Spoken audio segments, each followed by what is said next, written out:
You're listening to the Board Game Snobs podcast, a ridiculous podcast with ridiculous hosts that discuss ridiculous things. And any mention of board games is purely coincidental. And so, without further ado, and with a heavy dollop of shame and embarrassment on my part, I give you the Board Game Snobs.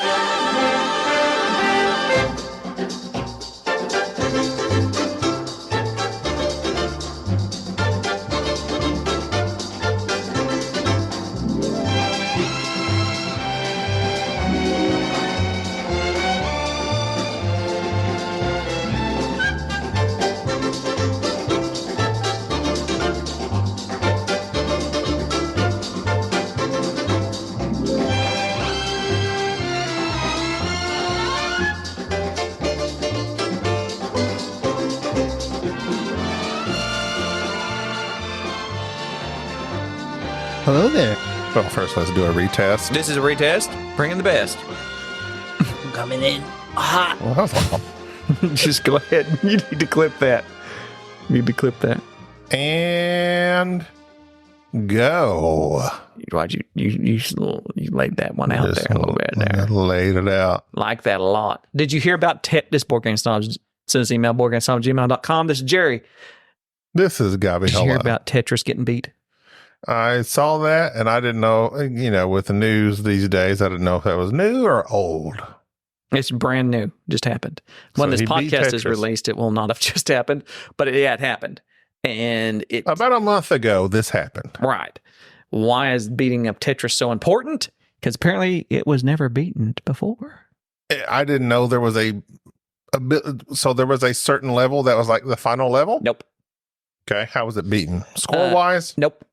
It is beaten because with Tetris, and the creators of Tetris actually confirmed it, and I believe it's already been beaten twice since then, because everybody started getting on it. But basically, what are you looking for? My phone. You're charging it. Remember, you had to plug it up to charge it. You don't need your phone. But I had an interesting factoid, but go ahead. I don't need any of your factoids. That he got to, I think, level 157. And he was playing the original NES Tetris, which is important. So it has very limited capability in terms of its processing. So once it gets to a certain level of the score, it just stops. It kills it. It doesn't say, congratulations, you beat it. It just froze. Huh. So that's the official way of beating Tetris, is if you play the game until it dies. So he played it until it dies. He got to level 150, and the score was so high. Why is he playing original? Who has an original Nintendo? Well, the original version of Tetris, which is from so you can emulate those. Everybody's playing original Nintendo games on their PCs. You can emulate them using an emulator. Is that legal? Technically, it's in the gray area. If you had previously owned the cartridge or something of that nature, they claim it's illegal. But like if you were to just get on and get ROMs for various things that you don't own. ROMs? That's what they call them, ROMs. ROM, like CD-ROM, read-only memory. I don't know about any of that. Yeah.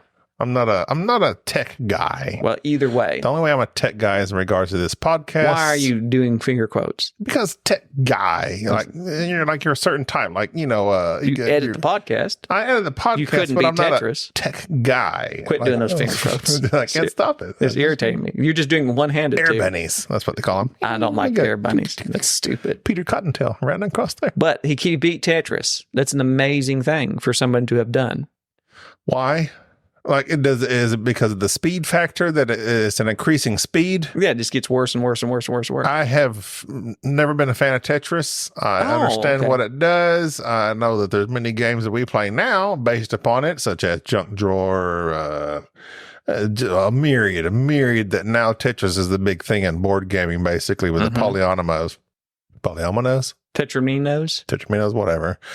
And I get the concept. It's interesting trying to get these pieces. It's a puzzle. It's a jigsaw puzzle. You're trying to get these pieces to fit together. And but Tetris wise, when I was growing up, I was anti-Tetris. I was pro Mario. I don't think anybody's anti-Tetris. You give me Mario, you give me Tetris. Well, what am I going to pick? No, that's not. I mean, that's the truth for most people, I think. But Tetris, like being anti-Tetris, means you had something against it. I think you misspoke there. No, You have anti-Tetris feelings? I was never pro Tetris. You didn't like it? No. You didn't play it? No, I played it plenty. And you just didn't like it. You weren't, dun, dun, dun, dun. You didn't like the Probably music? because it was frustrating for me. It's not. You're just putting things together, and you're supposed to look, and I guess you had like one move ahead. You could plan. Yeah, I don't know. It just didn't speak to me. That's interesting. You're moving around these geometric shapes and trying to get complete lines of them together so that they would disappear, and then you could drop down. And yeah, I just know it wasn't something for me. And so in that regard, the games that we play aren't Tetris-like because it's not even nothing to do with Tetris other than the fact you're getting these weird shapes to fit together because they don't disappear. The whole thing with Tetris was if you got this like solid lines across, they would all disappear, dropping it down, enabling you to progress in a good manner. Sure, all of our listeners play Tetris and like Tetris. I wasn't a Tetris. I did not like Tetris. I'm not going to talk bad about you. But I want you to know I'm very much resisting the urge. I didn't like it. There was nothing about Tetris. Your way. I would never in my life boot up a game of Tetris when there were other games available to me. Okay. Never. All right. I've never done it. Obviously, I've done it at some point because I have played Tetris. I think I played it just to see what's all the hubbub. Yeah. And clearly there's some dopamine hit of, you get these bars to disappear when you get all these connections made. It didn't do it for me. It still progresses today. Tetris is everywhere, obviously. Yeah. We're talking about it right now. Yeah, you won't stop talking about it. After I've obviously stopped talking about it because I can't speak any further on it, or my disdain for your feelings about Tetris will come out. And what's your disdain other than it's a puzzle? Like, I don't care I don't like puzzles. If I want to put puzzles together, I would not play board games. I would put together 1,000-piece puzzles. That's what Tetris is. That Tetris is not a puzzle. It does have that factor in it from it, the things coming down and you're having to find exactly where they go. The speed of it makes a big difference because you're having to think ahead and plan ahead and move ahead. And yes, you're arguing this dopamine hit of seeing, this thing, I'll put it here. And then at the same time, are you getting this dopamine hit of its well-planned piece coming in, this will fit perfectly here. You also get the panic of, oh my God, what am I going to do with this thing? I don't know how to make this thing happen. So it's quick decision-making under pressure because the music picks up and the speed of the... So it's that feeling of success when you are able to quickly drop something and lock it into place. At the same time, it's that panic of, what am I going to do with this thing? I don't want to put this here. I'm going to, that of trying to figure out what am I going to do next, what am I going to do next.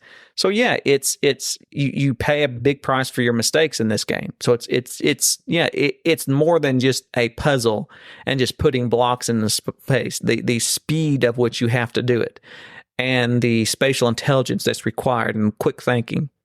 I just think there's way more to Tetris. Well, it's not just quick thinking though, because you have to have that hand-eye coordination of matching your thinking. Like flip, hit that D-pad over to the right fast enough. Yeah, there's that too. But that's not a primary thing of it. Like you can move really slow with that too. I mean, it's not that you have to be super fast. It's not like Call of Duty type thing. But you do have to be fast the longer it progresses. That's the whole point. But your thinking being fast.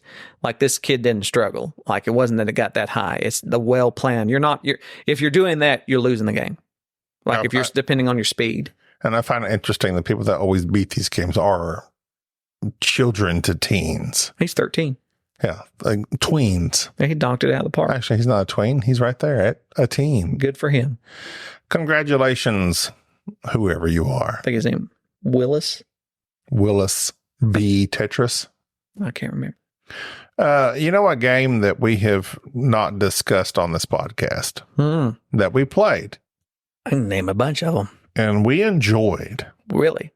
It was very quick, very small, somewhat of a bidding game, kind of. Not bidding. Couture. We did not discuss Couture yet on this podcast. I don't think we have. No, I'm not, but I don't think we did. Because we played that like at the end of one of our game days. We just kind of tossed it in there, and we did not go into any great depth on any podcast about Couture. Now, Couture are the same people, publishers that published the game for which I made a big fuss about, the stock market game, the bear raid game. Oh, This is designed by Yasuka Sato, art by Hannah Mergo. I hope I said those names right. If I didn't, this is a game from all play, 2 to 6 players, 20 minutes, 11 years old and up. Typically, it's 10 years old, but these people said no. no. 10 won't get I it. wonder what happened. 10 won't. There was some 10-year-old. 10-year-old was like, oh, Mama, I can't handle this. Started crying. What a punk. They sent him to his corner. Or like, get in the corner. Did you go to the corner when you were young? No, Did you get whoopings? no. What was your discipline? Or did you receive discipline? I was told what to do and I did it. So you never received discipline? No. I was raised by an Interesting. Army drill sergeant. Not doing what you're told is a complete aberration to me. I have no concept of a child But is being that told what to do and not doing it. so that was out of fear, but out of fear of what? Did Was- you see what would happen if you did not? I have no concept of it. It's just you do what you're told. That is fascinating. Yes. My father Because- would famously say he had never spanked me. No, when I was growing up, I received many a whooping, whatever you want to call it. Maybe you should have done what you were doing. Sorry for making fun of your childhood trauma. I just, okay, so one. If there was ever evidence that you should not beat your children, it's this podcast. I remember, I'm sorry. look, I'm I sorry. was not a rebellious child. No, you weren't. I was very much a mama's boy and trying to avoid at all costs the wrath of my father. The wrath of Khan. Interesting enough, I am related to a Khan in my family. His name is Khan. Their last name is Khan. Oh, I thought you like a Khan man. No. Or perhaps a Mongolian. Khan. He owns a stir-fried beef restaurant. So Khan! I remember clear as day one of the okay, there's 2 times I remember clearly in my life I went against what my father had told me to do. Mhm.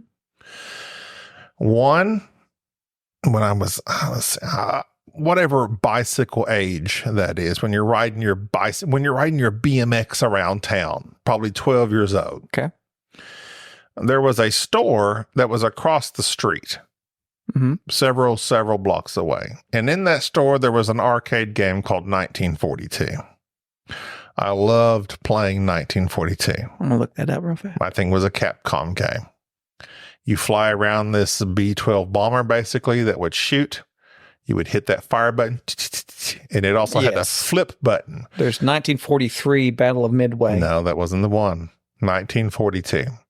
And when things got tense, there was a flip button, and it would do a barrel, not a barrel roll, but a loop-de-loo, whatever that thing is called when it, what they do in Maverick when they go. There's just tons of a loop. It's 1943. Nope, not 1943. It's 1942 was a Capcom game. I'm almost assured. Okay. But there's Capcom 1940.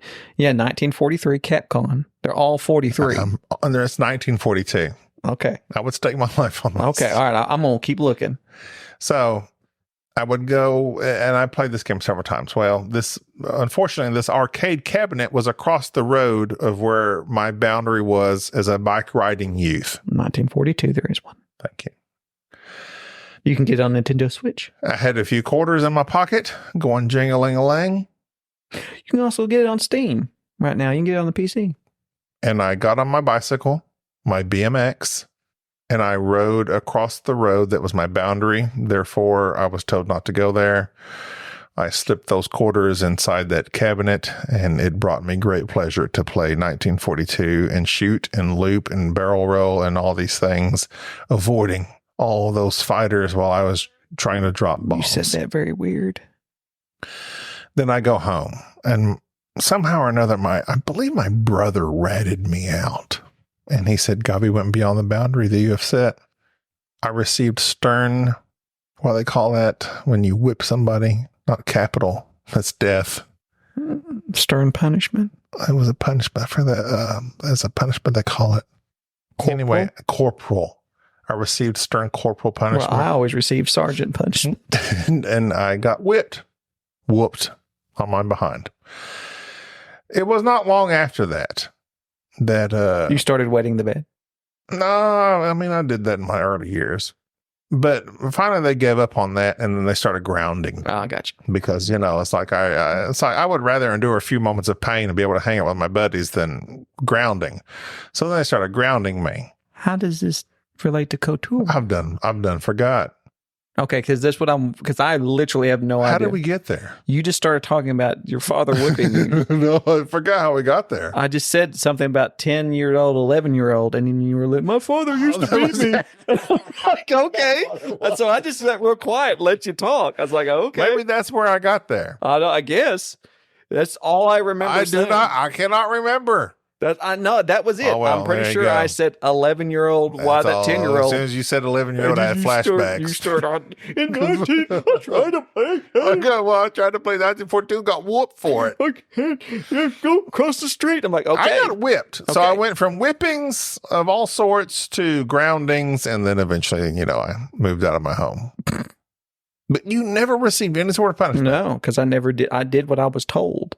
I did too. Well, Even if I misunderstood. You just gave an illustration. That was like, okay, so the other instance was when I was in high school. Now, this is my extreme instance, and of which I'm not proud, nor do I recommend. And because of the end result, it tells you why I don't recommend it. I was never a run around cruising guy. Let's go cruising with the kids in your school. Okay. I don't even know if people go cruising anymore. Can I stop you? Uh-huh. If this is the story about you wrecking, there being in a wreck, you have told this story very dramatically previously. Okay. And so basically you were in a vehicle with some people, they wrecked. Shouldn't have been there. Shouldn't have had the truck. Shouldn't have been with those people. Yeah, you nearly died. Right. But you didn't nearly die. And you then remember my the glass found breaking. out, and it got it was like in the newspaper. Yeah. Yeah, it was terrible. Okay, so, so like the two times I can remember in my brain where I actively went against my parents, I paid tremendously. Right. So I remember that discipline. So that's why I wasn't a rebellious kid by any means. Just those two acts. Those two acts. Those two. So you mean those are the only two times you were punished? No, I got whooped many other times, but I couldn't tell you why. Oh, okay.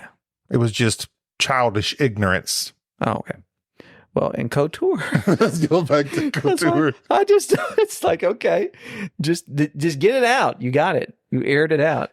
Okay, go ahead. Do you feel better about Onwards this? and upwards. Do you feel better about this? Because you brought this game about like fashion shows. Well, that's because I really enjoyed this game. I did too. It is kind of a bidding game where in your hand you have these cards that are indicative, like New York, Paris, and other places, and you're laying out cards, bidding for cards that have been splayed out on the table, and then you take those cards and you put them in your tableau.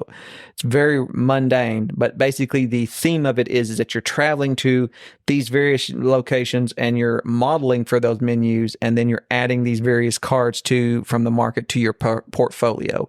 And it's set collection. It's a very odd bidding game.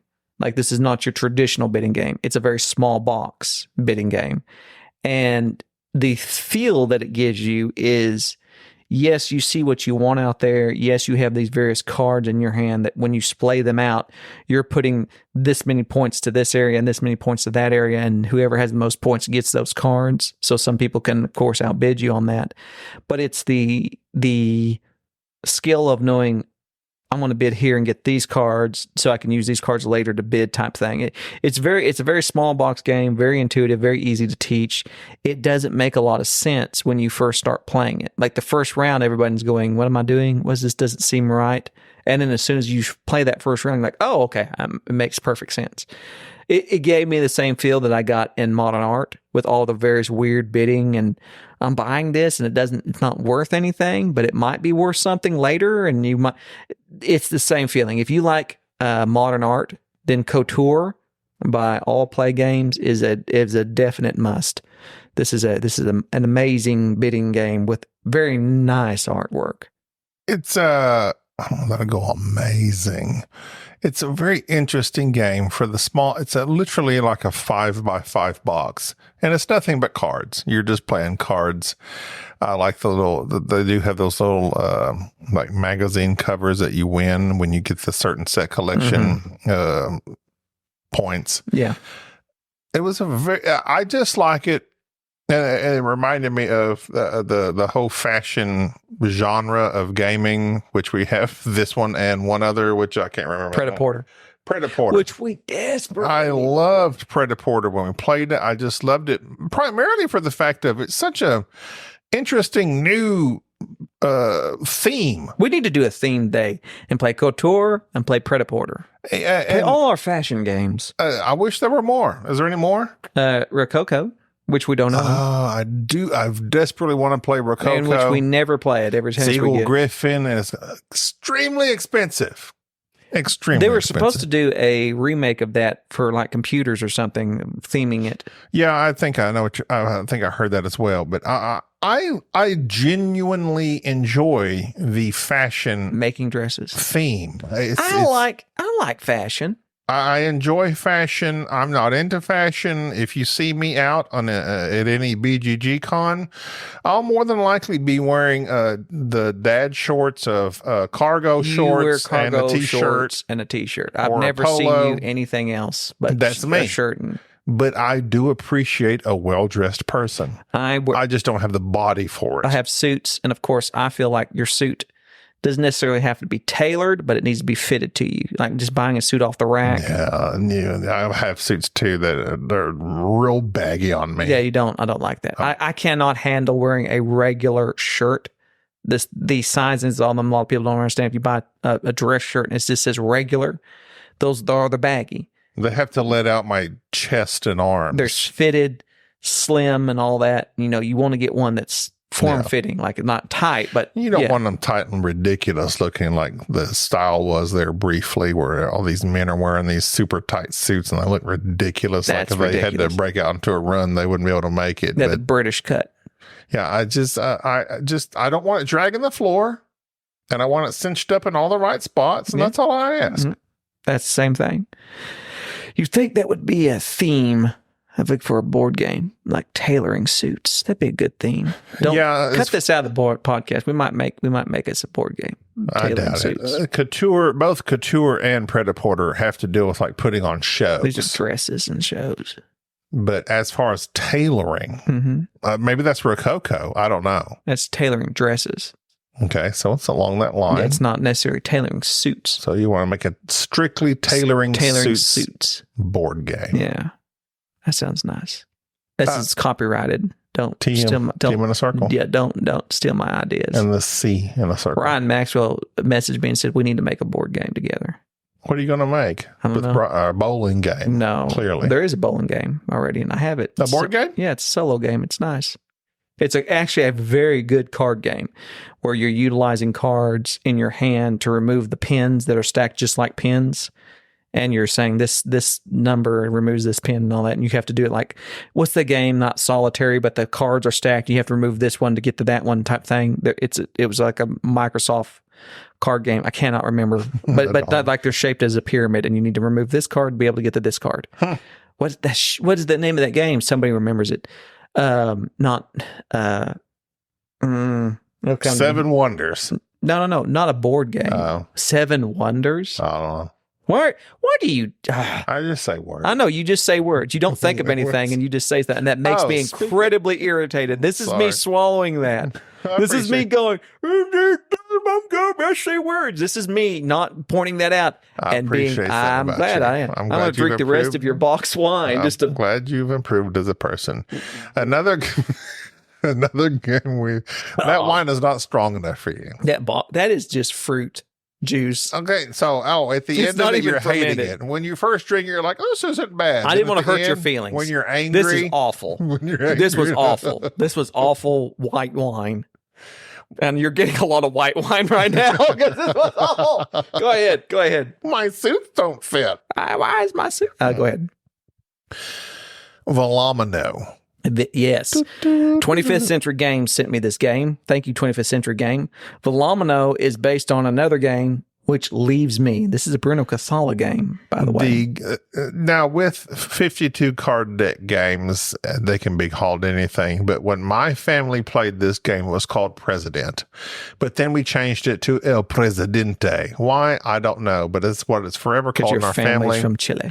You had the presidents, you had scum. Whenever you finished the game and you were at the bottom of succeeding, you were the scum, and the president got to take the better cards from you to make their hand better.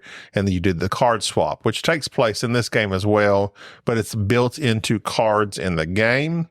But this game has a very neat racing theme. Well, yeah. This has a theme which is really non-existent. Well, the theme of it is just so for the artwork, because it is just it's like you're a bicycle race and you're racing up a hill of animals, and all the animals are, and it's a children's game, like not family. It's a family level game, and my kids, and by the way, absolutely love this game.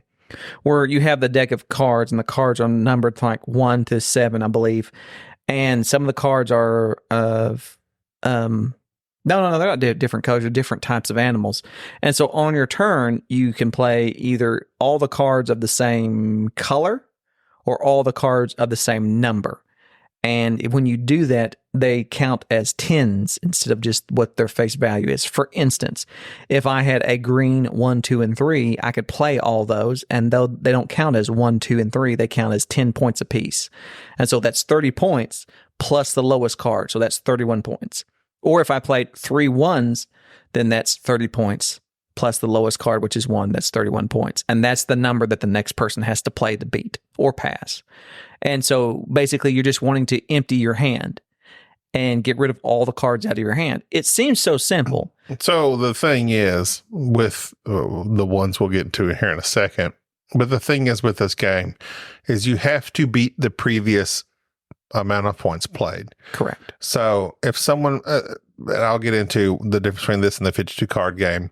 In this game, if someone plays a 5, just a 5, it's just worth 5. You have to beat that 5. So you can play a 6 or a 7 or a 7 or basically anything above a 5. So then what would that be? Well, let's just say you have 2 1s in your hand. Well, 2 1s, if you play them together at the same time, that is not 2 1s. That is not 2. It is 21 points. I just explained that. I'm glad you re-explained it. But I'm explaining it to you in the game format. That way you understand. Oh, okay. So those things, they compound into that type of scoring. So now that I've played the 2 1s, that's 21 points on the table. If you have, I don't think it would happen, but I don't know how many cards per number, but it'll say you have 3 2s. So I now have 21 points on the board. You have to beat that. Let's say you have 3 2s. You play those 3 2s. You have now played 32 points. And it's just whoever scores last wins the round. And takes the cards. And thus, the whole point is that you get rid of all the cards from your hand, and then you score how many points for each player that's still in the game. And it's interesting because you're going to get stuck with weird random combinations in your hand or single cards that don't go with anything else, and you need to get rid of this card. How do I get rid of this random singled 5 that doesn't match up with any other colors? I can't put it in with 5s. I can't put it in with yellows. It's just by itself. I need to get rid of the single 5. This card sucks. So then that's where the strategy of this game comes in. And that's why I love this game. It was very good. Because there is strategy, and it's like, do you come out with your power hand now so that you can play a low hand, but that low hand will no doubt enable somebody else to get rid of their garbage. And there are one-off cards that are very high. There are some random cards in there that are like 40 points or 35 points or 20 points that are filtered into your hand, which is basically your ability to take control and you go first the next round. Yes. And that's really what it is that sometimes you have such a sucky hand, everybody's playing high cards and you can't get rid of that lonely 5 that you have. So you have to take the lead. So you have to play this one card to trump everybody so nobody else can beat it. Come out as hard as you can. Right. And so that's the name of the game is, do you play high or do you play low? Playing low lets everybody else kind of work their way up. Playing high can stifle everybody, but then again, at the same time, it gives you the lead next time. And so it's interesting. Those are the only decisions that you're making. It's a family weight game. My kids absolutely love this game. They play this game all the time. In the card game President, where there's President and Scum, the only difference I can remember is that in the President, if you played a single card, everyone else had to play a single card. So if I played a single 3 of clubs, then you had to play a 4 of clubs Yeah. or 5 of clubs. Yeah, it's not the way here. Or when the things that beat that was like the 2s for some reason were weird, and jokers. And there is one other card. I think the ones, if they're played in the game, they allow you to steal cards from a player's hand and swap them out. Yeah, that's the one You where you can take so swap many out cards the and better for yeah. your worst ones. Which is neat. Which, anyways, this game, I've seen nobody talking about it. It's a simple retheme of an older card game. It works very well.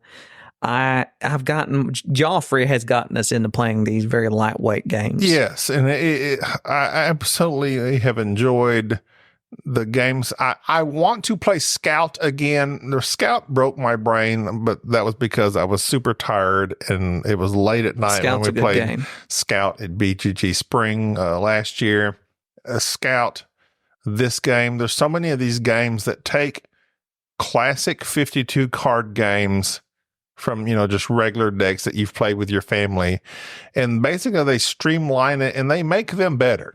What's that game you have that's the card game where it's a co-op and you're fighting, not insecticide, regicide? Regicide? What's the game where you're fighting the jacks and then the queens and the kings? Yeah. Regicide. Yeah. We played that with Natty at BGG. I love that game. It's a 52 card deck. I don't know why that thrilled me so much, but for really some good. reason, you don't have the actual game, do you? No, because it is a 52 card deck. But for some reason, that 52 card deck that's been rethemed It's with the art on the that. art. I was all about that. I should not that's have why liked that I game. purposely bought the Star Wars decks to play that with Regicide. Why? Because they have. Because it's got Darth Vader on there. Oh, as he's the king. Yeah. That's cool. You got Darth Vader, you got Luke, you got Leia. But it has the instructions in it too on the. Yeah, but all you need for that is the app. The app will do all the math for you. The app is fantastic for Regicide. I'm fighting. I'm trying to get to where I like apps again. And but Regicide is a co-op game. I don't like apps at all. But the app for Regicide is really good. I don't even order appetizers. You should. That makes me. What's the point of an appetizer? That's stupid. It's actually. What do they call that? It's stupid. Because an appetizer doesn't increase your appetite. Actually, it kills your appetite for the main meal. It's stupid. Why are you ordering small amount of thing? Food. Do you want an appetizer? It's trying to kill your appetite. You want something small why? and easy to make that is going to be of lesser quality than the main. Exactly. So what they do is they give you this cheap meal before your actual meal, and then they charge you a buttload for the actual meal that really isn't that expensive because now that you're already full, you're not going to eat the whole thing. It doesn't matter if you eat the whole thing or not. That's not the point. The point is that they know that people will see these appetizers and they're things that won't fill you up. There's only 3 things that fill you up. It's protein, water, fiber. That's why you can't get filled with chips. And so you order this thing that's just... False. What? I get filled up on chips all the time. You cannot. It is biologically... biologically impossible. I go to a Mexican restaurant. If I eat chips and salsa for 30 minutes, I am full. You biologically impossible to get on full on anything besides water. Well, you need to talk to my biology then. You need to look up what's in chips. I'm full. You're not You full. just told me I can't get full on chips and salsa, and I'm telling you, I didn't say do that. all the time. I never said that. What did you say? I said there's only 3 things that you can get full of. I remember that phrase. You can get full on protein, fiber, water. But then I think you said you can't fill up on chips and salsa. I didn't say when that. in fact you can. I did not say that. I'm saying is that the only 3 things that you can get filled up on biologically that will tell your brain you are full: fiber, water, protein. If what you're eating contains water, fiber, or protein, then yes, if you consume mass quantities of that, yes, your brain will eventually say you are full. But you cannot get full on anything but fiber, water, protein.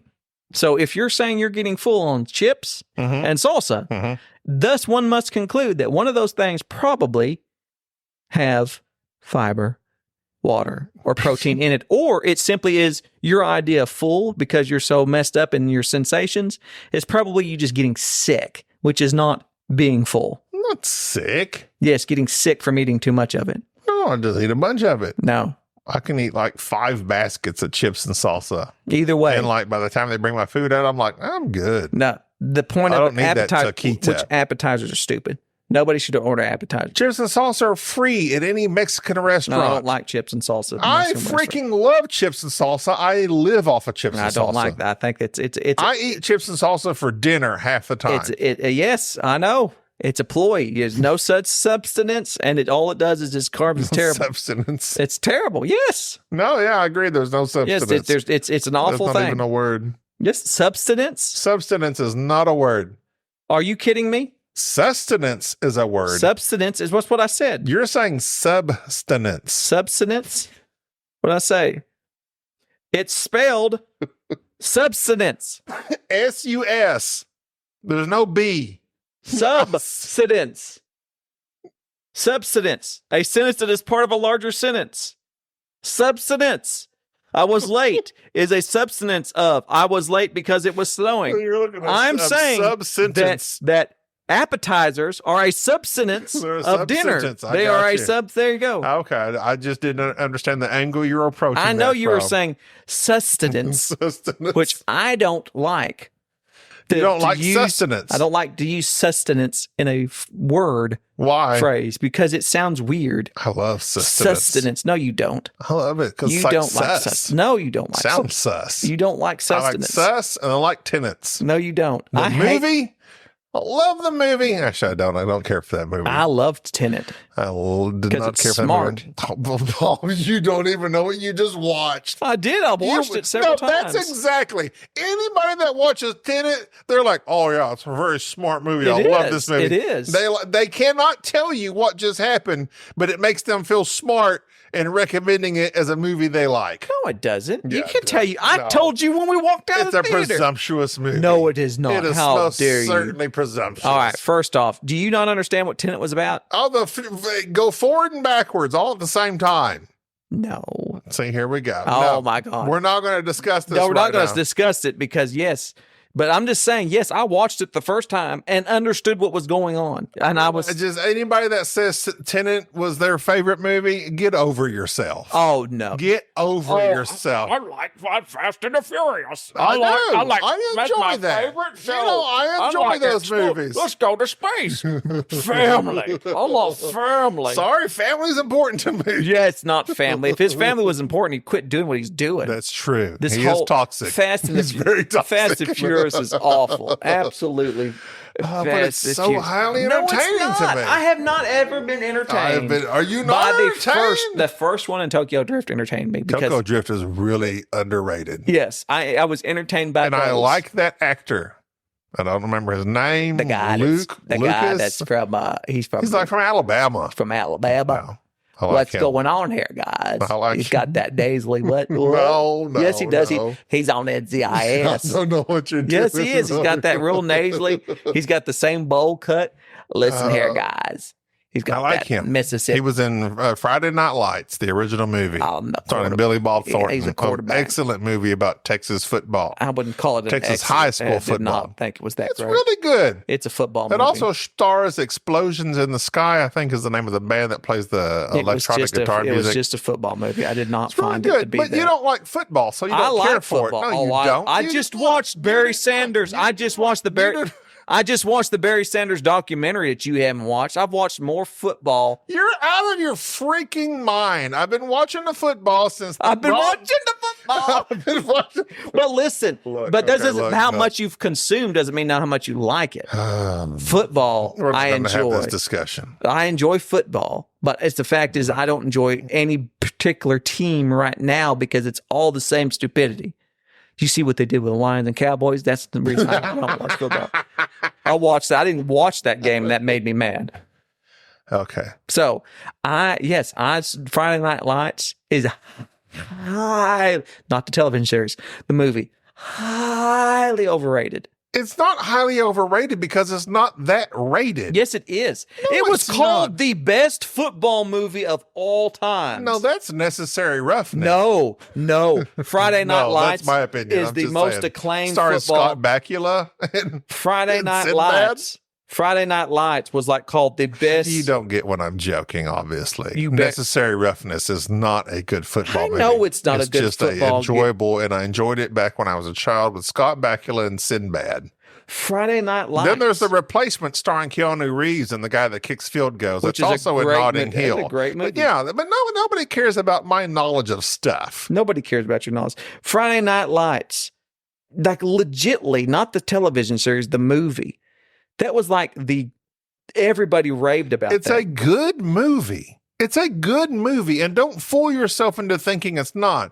Whether or not you think it's highly overrated, I don't know, because everybody. I didn't say it wasn't a good movie. I said it was overrated. People that think of football movies, you might think of Rudy, you might think of The Program, you might think of Remember the Titans. Remember the Titans, don't even get that movie's so highly historically inaccurate. I love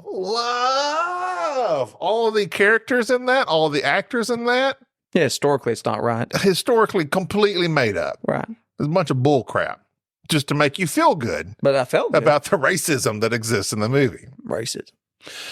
Did you feel good about the racism in the movie? No, it's just That's what you just said. It's all bull crap. What is? Everything in Remember the Titans that made you feel good, they made it up for the movie. Wow. You got Yes, I didn't. What about Blindside? Never seen it, don't want to see it, and now I know that's one big farce as well. Who says? It was all a big lie. Who says? I don't know, the news. You.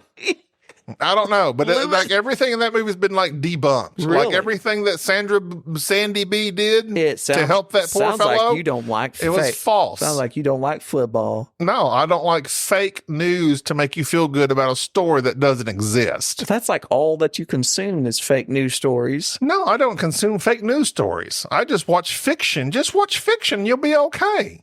That's right. Speaking of which, I've been watching Doctor Who. David Tennant reprising his role as the 10th Doctor and Donna Noble. It's been very nice. It's not good. It's been very nice. It's not good. I've enjoyed it. I'm glad you did. I've enjoyed the Doctor Who special season, whatever. You're one of the few people. I'm glad you're enjoying it. I enjoyed it. I was glad to see old David back. He's still got it. He's still a handsome fellow. Still looks like, how do these actors, they look the same for 30 years? Retinol. I guess so. And it helps to be millionaires, and just like your job is to look good. I guess to a degree. You can't be an actor and like be not looking good. I'll say that to Christopher Walken, Steve Buscemi. There's a bunch of not well-looking actors. That's true. And yet here they are. But they're still fit. No. Buscemi's thin. Just because they're thin doesn't mean they're fit. Name me one fat actor that's remained fat for a long time and is not dead due to his fatness. John Goodman, who now he lost a bunch. He took the surgery. He sold out. But John Goodman, when he was on Roseanne, was winning like best actor. I know, but guess what? He's alive now, and guess what he's done? He's done the surgery. Now he's skinny. Hey everybody, Gaby here, chief editor, producer, co-host, and fact checker of the podcast, which I don't do near enough. Apparently John Goodman, according to a brief Google search, did indeed lose his weight with diet and exercise. Imagine what a crazy way to lose weight. Diet and exercise, the Mediterranean diet, is what he credits much of his weight loss to, and walking the dog. So anyway, there's that. So I was wrong. It happens. Oh, well, pardon me, Mr. Perfect.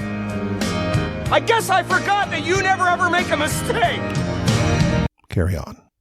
You have my point was, who's fat and who's... Tell me who's fat, has remained fat and relevant, and has still lived a long time. Okay, well, nobody, obviously, because being fat is bad for you. Living a long time, that's the given. Like Jonah Hill, he's been fat, skinny, fat, skinny, fat, skinny. Good for him. Nice, presently skinny.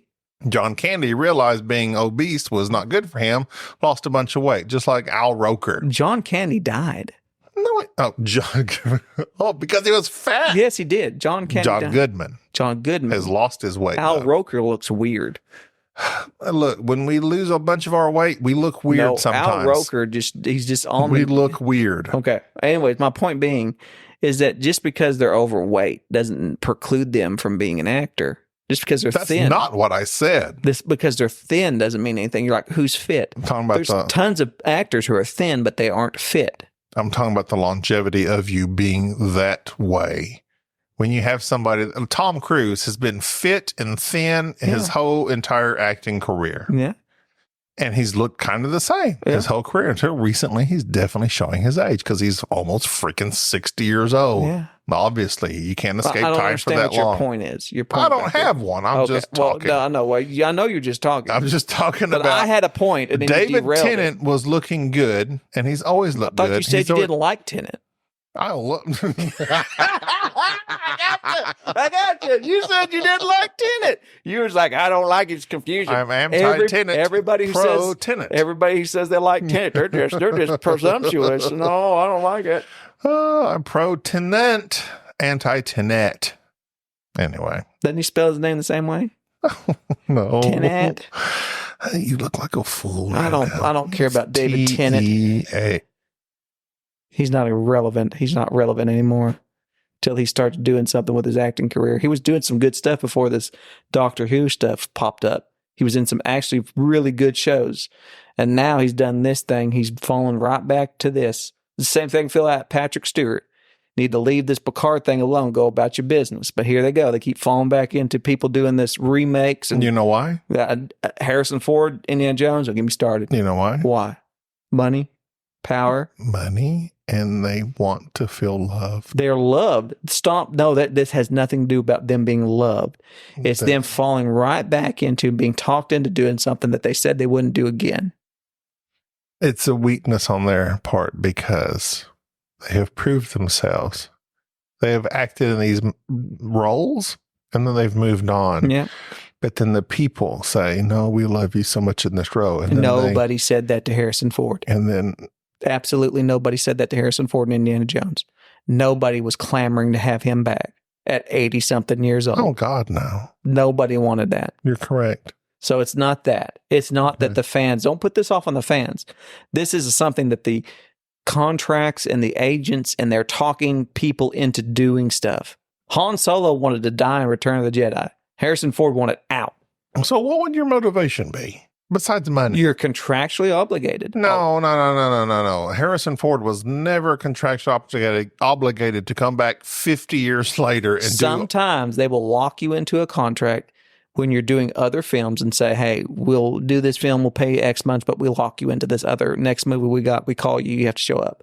That's why a lot of actors end up being in some crazy films. I understand that. But you're talking about somebody that took a role literally 40 to 50 years after the fact. I know, but I'm saying is that he was not contracted into being Indiana Jones again. I'm just saying is that there are times where that does very well happen. I think he thought these would be good movies and they were not. No. He in no way thought those would be good movies. He did not say to himself. He was just doing a thing. A lot of these people just do a thing. So it's just money. Not necessarily. No, I'm not even saying it's money. I'm saying they just do. Bored. They just do a thing. It's them just showing up to work going, that's my job. I guess go be Han Solo again. He never thought, because they'll phone it in. They'll have these, it's just like the same thing that happened with Edward Norton and the Italian Job. Very famously, he had been in that whatever movie where he was the bad guy with Project X? No, that was before that. He was the young guy that was arrested and fooled the gray-headed guy, the guy that's in Officer and Gentleman. Richard Gere, that show. Basic Instinct, that's not it. Killer Instinct. It was the show that, it was like Edward Norton's role that he broke out of. Like this was his role. The Jackal. He's not in the Jackal. Well, see, again, you just say words and you interrupt me going, I'm just going to say I just thought I might help you. No, it has nothing to do with that. But people know what I'm talking about. Okay. But Edward Norton, Richard Gere. It was the... sometimes I wonder. You don't accuse me when you can't think of it yourself. No, I'm saying I can't think of the title, but the fact is that you claim to be a movie person. I was not a Richard Gere, Edward Norton guy. I was a sci-fi guy. Thin Blue Line. Primal Fear. All right. So he did that. Here, Chip. It was. Are you joking? Have you never watched that film? No, not good. You're just saying that to make me mad. You're just saying that to make me mad. Never seen it. You've never seen Primal Fear? Never seen Primal I can't believe that you act like you like movies. I don't act like anything. Yes, I enjoy movies. You act like you like movies, and then you won't watch like classic movies. I don't walk around acting like I like movies. All right, you had a podcast on movies. My point is that Edward Norton was contractually obligated to be in another movie, and they made him be I understand exactly And what he you're talking hated about. it. Just like any Marvel person, they lock them in for like 5 movies. Right. I'm saying, How's that working for you? You can't tell me Harrison Ford was locked into Indiana Jones 4 He or very 5. he very well could have been. No, he wasn't. Yes. Well, I'm not saying that he was. You're acting like it couldn't possibly be. No, it's not. But you're talking about a man that has And you're reached a point in his life where he doesn't do that anymore. But you're not listening. The fact is, he could have done another movie, and as part of that deal with this studio, they said, "We're going to put you in this movie. We're going to pay you this amount of money, but you're locked into another movie of our choosing when we choose to have it." And that's how these actors commonly will wind up in stuff that's insane, because the studio calls up and says, "You remember 20 years ago when you did this one movie and we paid you X amount of money and we said you would be in a movie that we want to? Guess what? You're in Aquaman 5. Show up. You're going to cameo in it." And then that's when you have respective actors just show up in crazy stuff. It's like, what was he doing in there? Well, it's because that's what it is. You think Robert De Niro is wanting to be in all this junk? Yes. Well, no. Because he got paid hundreds of millions of dollars. But no, but once you get so old, do you think that they want to get out of bed, their arthritic bones, and go, I want to go be in this thing? Patrick Stewart was apparently very upset he was in the Madness. Doctor Strange. Doctor Strange. Yeah. So yeah, stuff like that happens. That's my point, is that it very well, you see all these old actors that are like, why in the world would I'm 80 years old. Why would they have me do another Indiana Jones? Why would he be Professor X again? Because he's the good. Oh, poor Patrick. Poor Patrick. Yeah. So yeah, that's my point. And the only way you stop that. But Patrick Stewart does not have the weight Harrison Ford has. But the only way you stop that is by having people like David Tennant stop doing junk like this. Stop doing this whole remake thing, because that's all it is. It's a remake. Remember when Doctor Who was great? I mean, I feel like it. I mean, I know he did Broadchurch and several movies and stuff, but sadly, I feel like he needs work. No. Working actors need money. No, he don't need money. I think he does. If you're these actors, that's what the whole strike was about. They're like, you don't realize how many actors have to keep working for money, how low paid they are. Netflix lowballs all these salaries. They need money. And then they're out there living in California or Hollywood or wherever, and everything costs a buttload. He made $1 million a year, £1 million a year, playing for 3 years when he did Doctor Who, and he has like a net worth of maybe like $9 million. They're saying, so it's like, yeah, and that's for me and you, that's a lot of money. For a movie star, that's nothing. Yeah, but they'll burn through that in 6 months. They won't. Yes. No, they don't. That's why they're all broke. No. You're thinking that way, but no, they don't go out and blow money. Their houses alone are millions of dollars. You're assuming he lives in $1 million home? Bet he does. I bet they're frugal. They know. If you are an actor, you very well know that this ain't gonna last. 15 minutes of fame. It's what you're going to get out of it. You think that poor guy, what was the guy that we played poker with at BGG, the Mad Men guy? The guy that was fat on Mad Men and then got thin. He had the board game podcast. Do you think he was like cashing those checks thinking this will last forever? No. He did some voice acting, did some video games, and then he has Rich Summer. And then he had a podcast. And he was, by the way, he was a good actor. He's a good actor for what he did. I mean, and for what little bit of acting I've seen. He doesn't get a whole lot of work. He doesn't get a whole lot of work because that's the nature of the business. What a business that is. But either way, my point being is that he ain't out there blowing his money thinking, I'm not saying, but okay, yes. But I'm saying. We need to have Rich Sumner on the show. Bro, does he still have a podcast? No, he doesn't. Did he stop? Yeah. Oh, that's sad. I mean, I don't even know he's still acting. I don't know what he's doing. I'm going to send him an email. Let's do it. I will. Maybe he'll be our 300th. That would be cool. That would be awesome. Have an actor on our show. He was the freaking Mad Men. He was on we had another Jeff big Foxworthy. show on. That's true. Jeff Foxworthy. That's our touchstone. That's we it. Have freaking Jeff Foxworthy. Jeff Foxworthy on our show. I like to go down to like Get Her Done. Like I feel that'd be a step down. It's only up for us. Get her done. Get her done. What's That's his not Jeff name? Foxworthy. No, I know. I'm saying to get Larry the Cable Guy is a step down because Jerry Foxworthy was the man. Yeah, he was pretty good. And just for reference, Jeff Foxworthy has a net. Holy cow! He's like worth hundreds of millions. Hundreds of millions of dollars. Yeah. Jeff. And what did we get? But what did Jeff do? A few hundred downloads. He told some jokes and then hosted a board. Are you smarter than a fifth grader? He's raking it in. Oh, Jeff had it figured out. David Tennant is worth $9 million. And he was Doctor Who. And Jeff Foxworthy told some jokes about rednecks. But it's all about the business aspect. Yes, that's what I'm saying. He's you like, gotta invest. he built an empire based around that redneck Jeff stuff. Invested in like Bitcoin or something. That redneck stuff took him to the top. He had calendars, toys, games. I mean, he's everywhere. It's just, yeah. Even though he's not necessarily relevant today. Oh, he's relevant. I guarantee if Jeff Foxworthy walked down the street, I bet more people would recognize him than David Tennant. Because I know that Doctor Who and the nerds and all's a big thing, but your general people, general public, David Tennant probably rock right by you. Jeff Foxworthy. Okay. When I say relevant, I mean more in the not recognizable area, but as to how the work they're doing right now. I guarantee you what would save Doctor Who right now if Jeff Foxworthy became the Doctor.